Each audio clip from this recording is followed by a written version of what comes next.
Hey, welcome to the Tuesday Night Principal Chiropractic Call, sponsored by Band of Brothers and DE. DE's getting close. It's October 21st to the 24th. So if you haven't signed up, make sure you do it so now. Also, that make sure that if you haven't got a room, if you need help, you can get a hold of Katrine at DE, and she'll help get everybody that can get a room there in the hotel. Also, this was a unique DE because on the Thursday of DE, the GCC is having their golf tournament. And I guess there's a lot of guys and gals coming from DE going to be participating in that. They still have some openings for that. So if you're a golfer, even if you're just a hack, get in early, go out there and enjoy sometimes at the GCC Chiro Cup. And again, you can call Kat or you can call Lieberman, and I'm sure they can help you set up and get you involved in that. So now let's get to our speaker. Our speaker is from Vernon, Texas. And I met this guy a year ago in August. In August of 19 was his first DE ever. He's been in practice 35 years, didn't even know what DE was. His dad was a chiropractor. And he'll tell you his story. His dad was a quote unquote mixer medipractor, and he was just following his dad's footsteps. And he came to DE, and we went out to lunch at his first DE, and I met his beautiful bride, and he just soaked up the Kool-Aid, and he has been on fire for DE and for his practice. His son was going to Parker at the time, William, and his son has now joined him in the practice, and life has just changed a whole lot in the past year and 2 months for this family and this man. So with no further ado, let's hear it for Robert Wolff.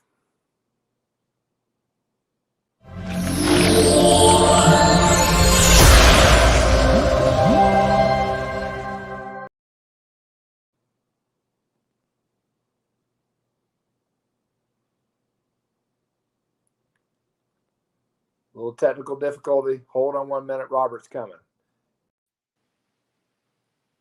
Hello. I thank you that you invited me to speak for this Band of Brothers on Tuesday night. I'm really excited to share my DE experience and my chiropractic experience with you tonight. So I just got off about an hour ago and fed the dogs, cats, usual. And then I came in here right on this call. So I just want to give you a brief history about where I came from and how I grew in chiropractic and how I grew into DE and where I'll always stay now. And I'll tell you that story now. So I was born in a chiropractic family. My mother was a nurse, still practicing at a hospital. And my dad was a chiropractor, and his office was located in Duncan, Oklahoma, on the second floor of a big building. And there were steps that you had to come up, and there was no elevator because he started in 1951. And that always puzzled me because if you have low back pain, you're trying to get up those stairs. How is someone going to, I guess they carry him up there to my dad and laid him on the table and adjusted, and hopefully they walked out without any pain. A miracle case again. I've seen a lot of miracles with my dad's office when I was growing up. But my dad practiced there till about 1961 and had some plans to built his own office and moved in it in 1963. And on the first floor too. So that's good. So he started practicing with many therapies. He was a Lincoln chiropractic graduate out of Lombard, Illinois, back in 1951. And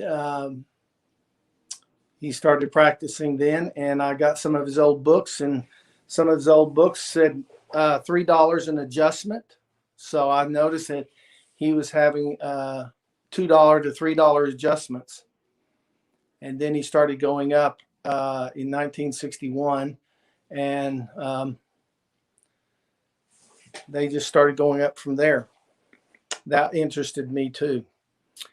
But my dad practiced with many therapies in his office. I can remember that he had diathermy, two kinds of diathermy, breakdown that goes over your chest to treat pneumonia people.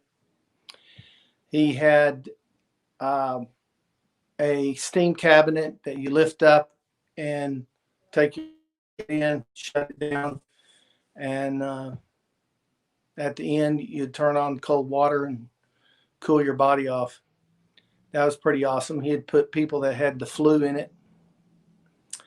And he had two colonic machines, which he used. He had a big incandescent lamps that were porcelain driven that would heat up. And he had two of those that he put people on, throw about four towels on their backs and heat them up real good for about 20, 30 minutes and then pull them in to adjust them. And he had a Zenith Hilo table. He also had an exam table that had stirrups for women to, so he could do gynecological exams. This was quite, he stopped doing that probably in the 70s, late 70s. But I can remember my dad, I'd be in the back of his office because in order for me to see him, he was so busy. I would open the back door, go in and wait for him down the hall. And I'd keep on peeking out the door till he came and to us. And I'd always look to the left in the back room where he hung his towels that were wet. And he had these wooden crates full of Coca-Cola bottles. And what I found out later in life is he drank Coca-Cola and cheese curds at lunch, every lunch hour. That's a disaster for bad health, and that's what killed him at 69, clogged arteries. But he had his own, he was his own chiropractor. He practiced by himself. He had a nurse, but the nurse couldn't help him very much because he was doing it his way. And so it took a while for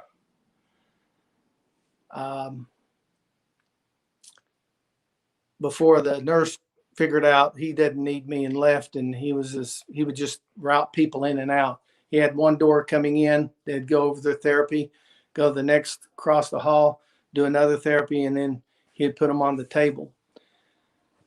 And then they'd go out the other door.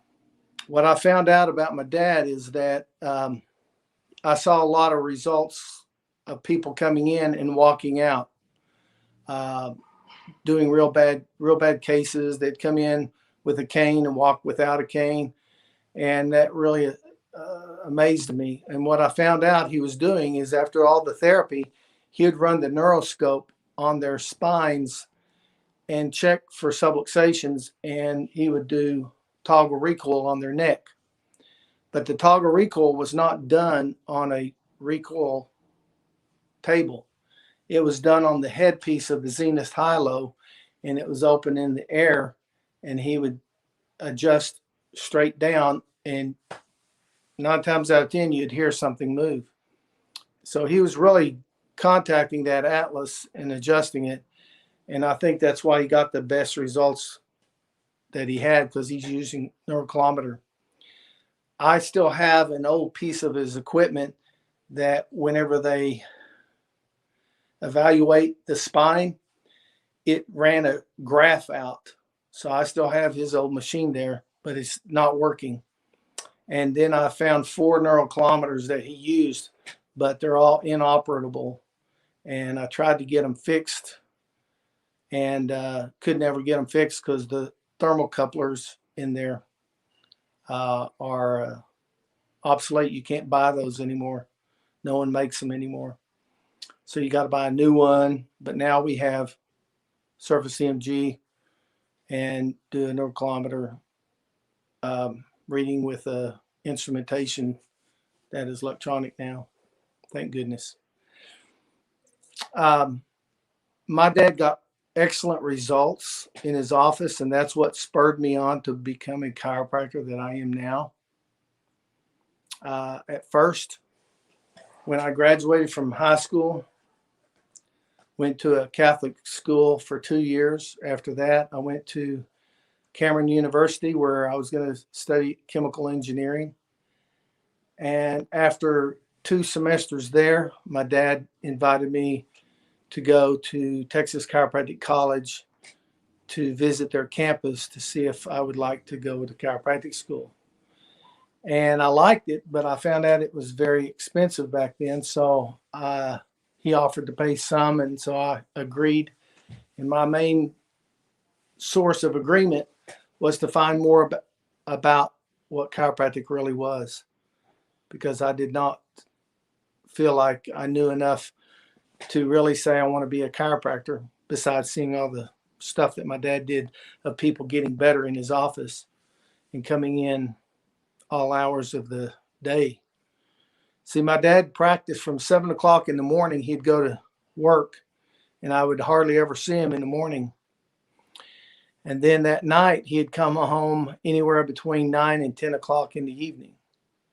And he was actually seeing people after work, and he knew people were going to go to work and wanted to get adjustment before work. So he'd open up at 7 to treat those people from 7 to 8, and then treat those people after work from 5 all the way up till 10. So I hardly ever saw my dad as a kid. He would always be there. Saturdays, he'd work from 7 till about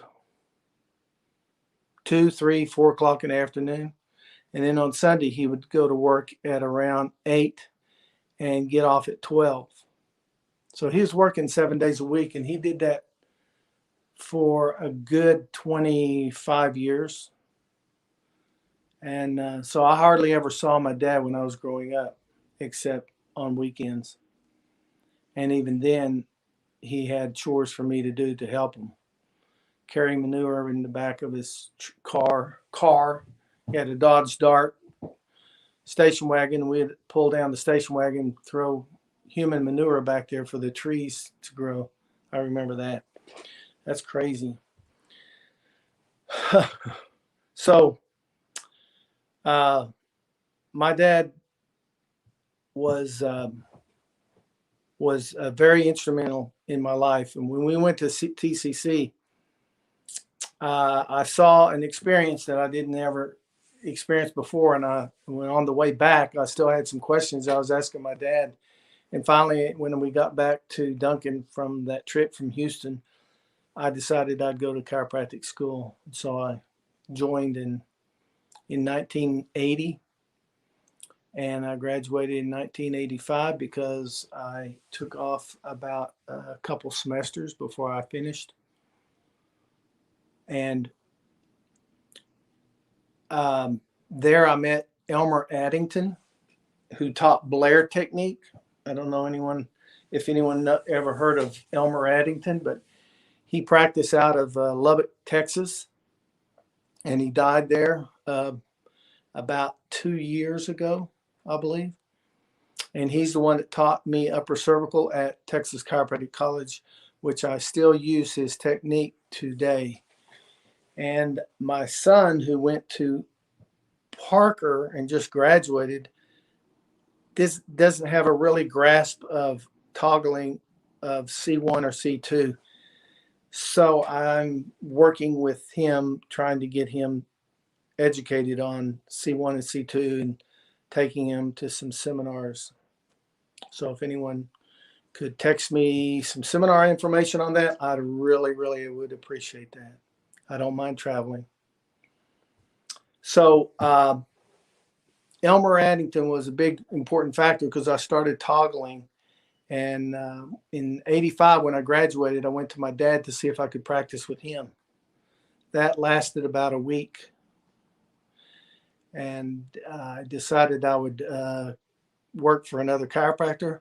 So he called a friend of his that was about an hour away in Altus, Oklahoma, which is only 30 minutes from where I live now in Vernon, Texas, and went to his office. and practice. While I was there was a lady there that came in that had migraine headaches for about 5 to 6 years. And she came in and said she's tried everything. And I said, okay. So first thing I did is checked her atlas and axis, and it was out. So I laid her on her side and explained that I was going to adjust this and it was going to drop. There was a drop table there. And so I adjusted it. And when I did, she passed out on me on the table. And I yelled for the nurse. Her name was Becky.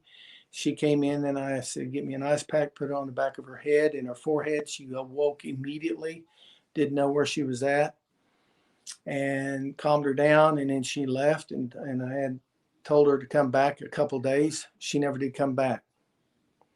But I saw her about 5-6 months later in a store.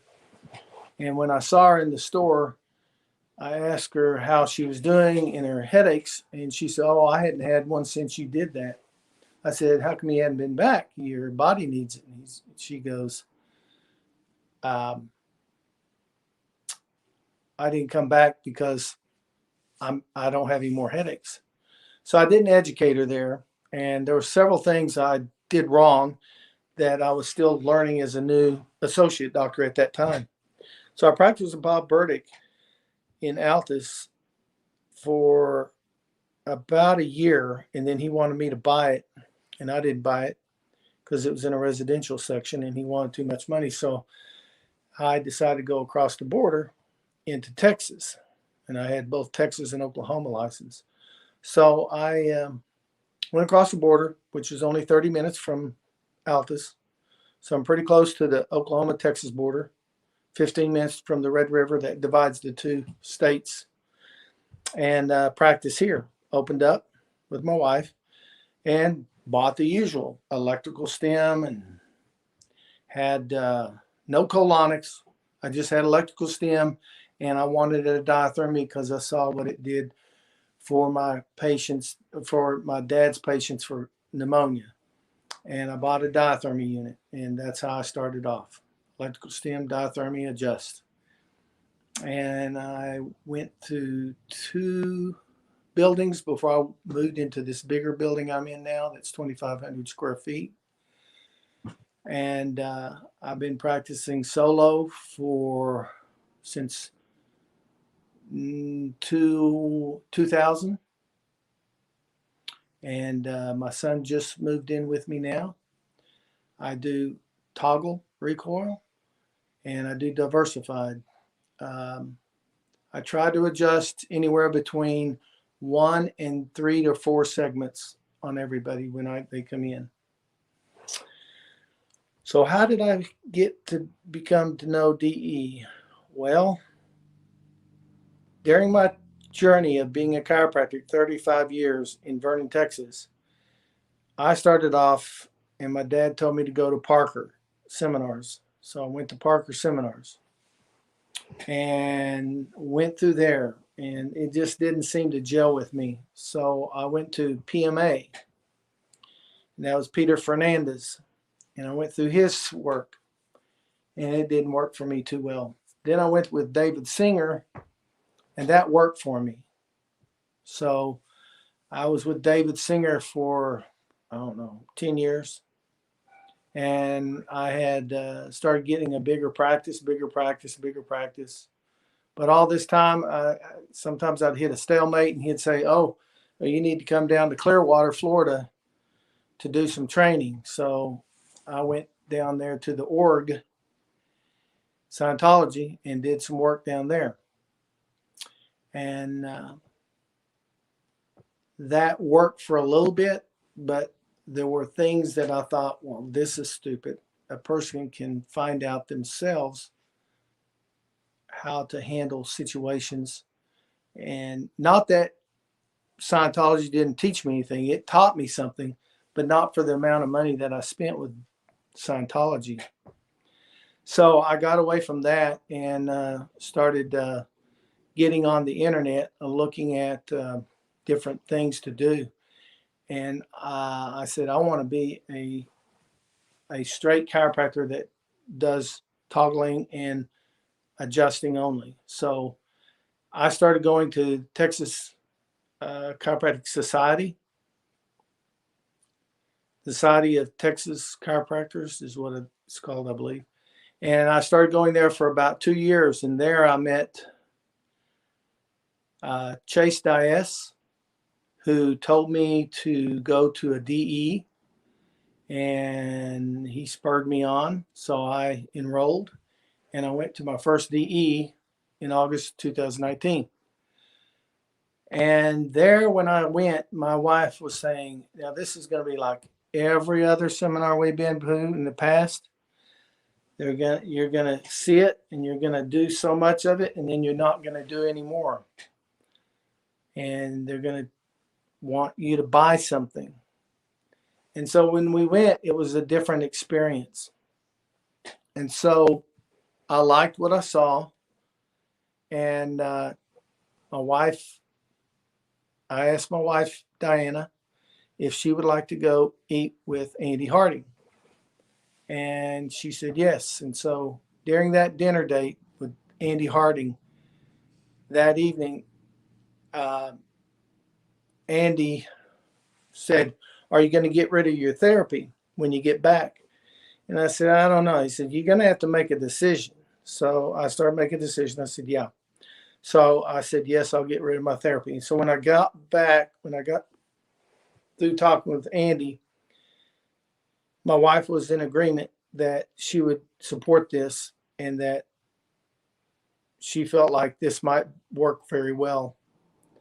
So I got rid of my therapy when I got back, and things started improving considerably. And the only reason why it did is I got that book, Lasting Purpose, and I started reading it, and that really started changing things. The Meadowlands really, I mean, that was something like, wow, all this time I could have read this book when I graduated, read Lasting Purpose, and I could have not spent all this money on management firms. And that's when I said, this is the place I want to be.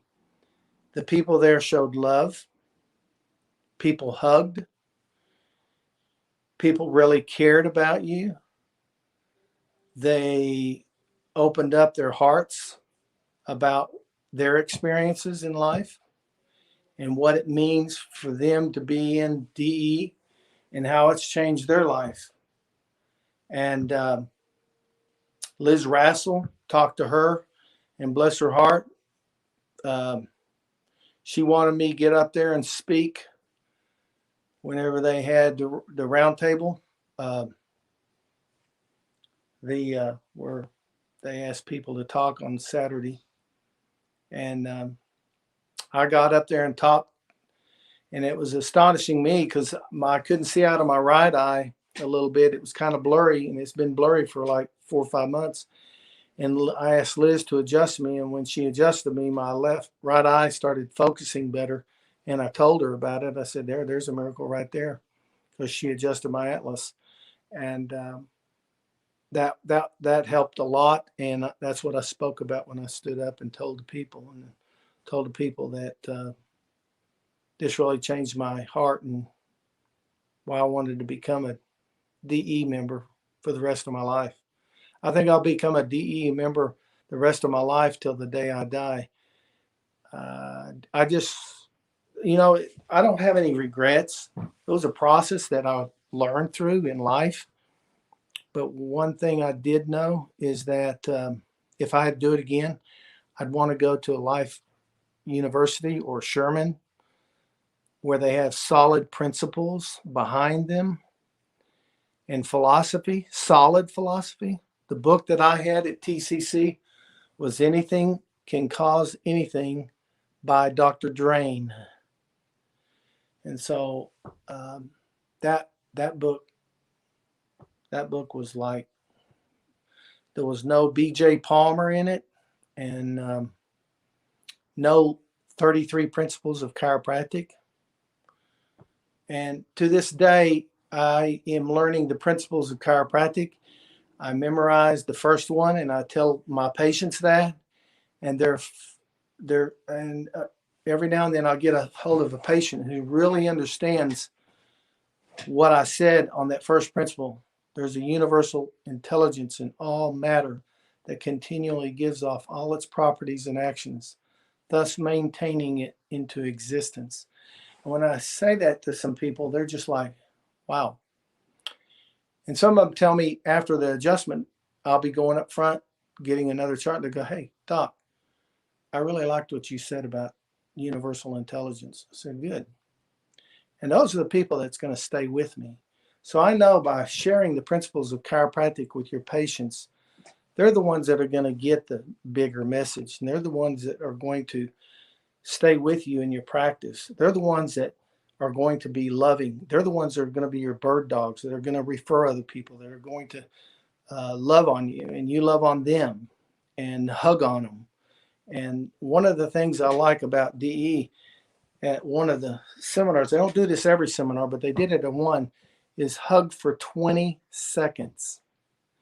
That's a long time. So I was at a funeral after I heard that, and it was my cousin's husband that died. And when I was in line, I was almost the last one. I hugged on her, and she wanted to let go real quick, and I didn't. I held it for 20 seconds.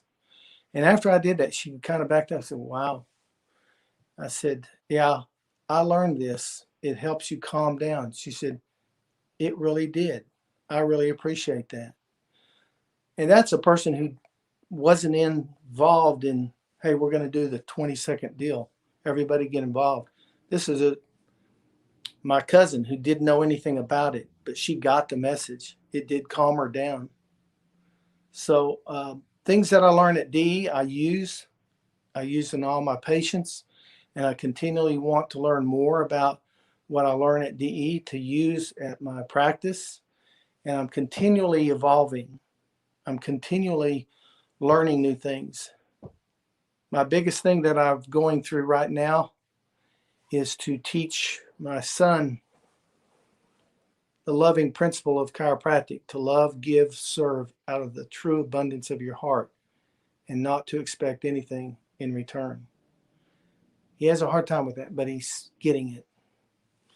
I took him to the DE class the time before last, and he had a hard time with it. He's educated. He's very educated. He has an electrical engineering degree before he became a chiropractor, and he had a master's in business administration that he got from St. Edward's in Austin, and before he started chiropractic school. So he's got his feelers out, but he's breaking down, and he's starting to pray more, and he's starting to trust the Lord for certain things in his life. This past weekend on Saturday, we had a revealing party because my daughter-in-law is pregnant and is expecting on January 23rd of 2022. And we didn't know what it was. They didn't know what it was. The only person that knew what it was my wife. And we held it in our backyard, and we popped the deals and had the balloon and popped it, and Pink came out. So I'm going to have a granddaughter, my first granddaughter ever at age 64. Yes, I am 64 years old. And I love every bit of it. And I'm going to practice chiropractic till I can't practice it anymore. I don't think I could ever retire. I don't see how chiropractors can retire if they love what they love doing. And I love what I love doing more and more. Since I got in DE, I knew my real purpose in life too. And that is to always excel more from the day before by learning yourself, by delving into yourself more and more. I do that through reading the Word of God every day, spending time alone with Jesus and God with the Word, and shut it and be silent and tell him asking some questions, important ones that I have coming up. And the most important question I have coming up right now is, should I stay in Vernon? I've been here. I'm a seasoned chiropractor, but can I make it anywhere else? I think I can. It's just a lot of hard work. At 64, I think I can, as long as I keep my body in physical shape and work out and eat good and eat healthy. I think I can do anything that I put my heart to do, no matter what age I am.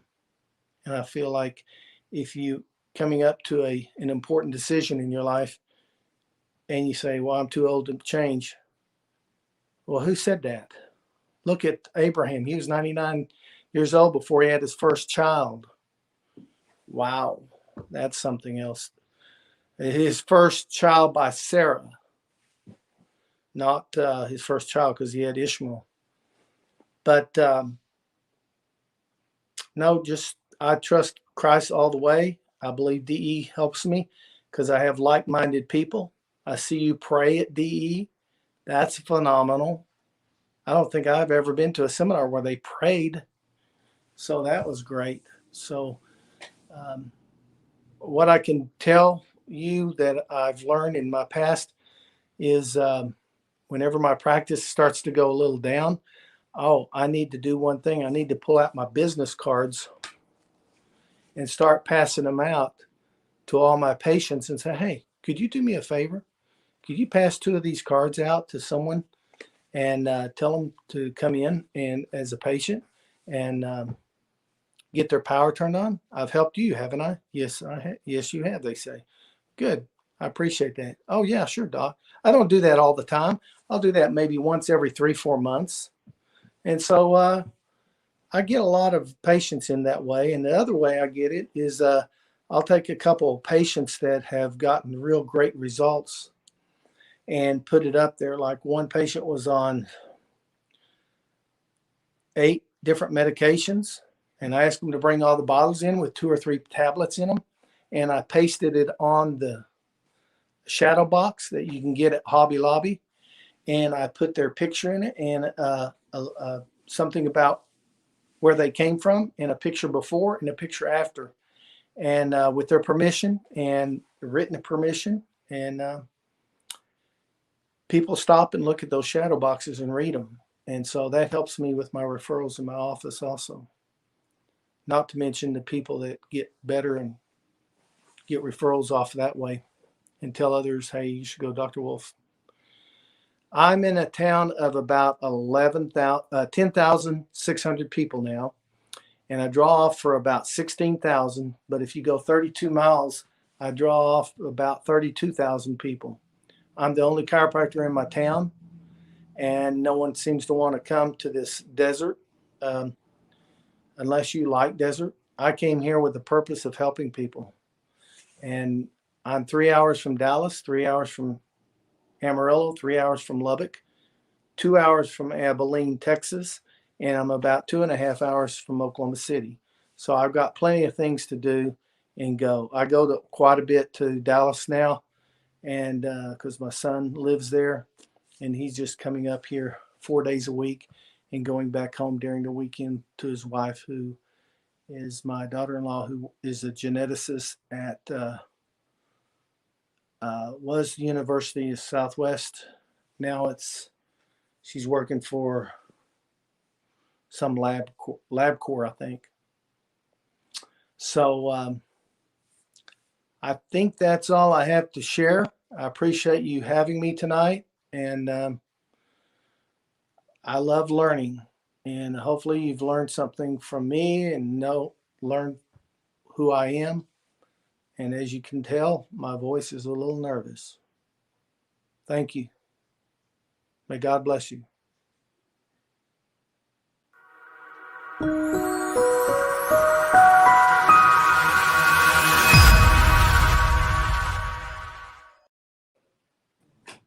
Hey, brother, thank you so much.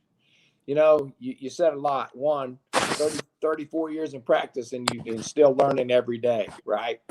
Keep God first. Keep God first. That's essential, right? You got to.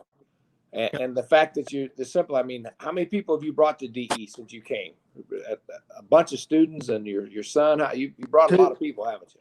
Yeah, I brought two and my son, and there's two other doctors who just graduated that are coming, but they've got to get their lives in order a little bit, and they're coming. They're already doctors, so they'll be coming. And the students, they're going to bring two more students, not this time, but next time, I think. So it'll probably be down in Sarasota. That's awesome. I mean, that's if something is giving you something, you got to give it back. And I want to give back more. You've done such a great job. I love and appreciate you. Your wife, she was so engaging, and like you said, the big difference. A lot of people we've talked to, everybody that ever been at DE is like, some people say, "Oh, it worked for me," and other people said it didn't work for them. The reason why it worked for you is because you worked the plan. You just did what you're told, and didn't ask questions. You just kind of say, "I'm all in," and your life is better. And that success leaves clues like that. I love it, and I love you, Andy. Thank you, appreciate it. Love you back, man. Love you. All righty, everybody, that's it for tonight. Remember, get registered for DE. It's coming up in 2.5 weeks. Can't wait to hug everybody in Atlanta, Georgia, and sign up for the golf court tournament, and give this guy a big old hug when you see him. Love you all. Thank you. Thank you, brother. Great job. You bet. God bless.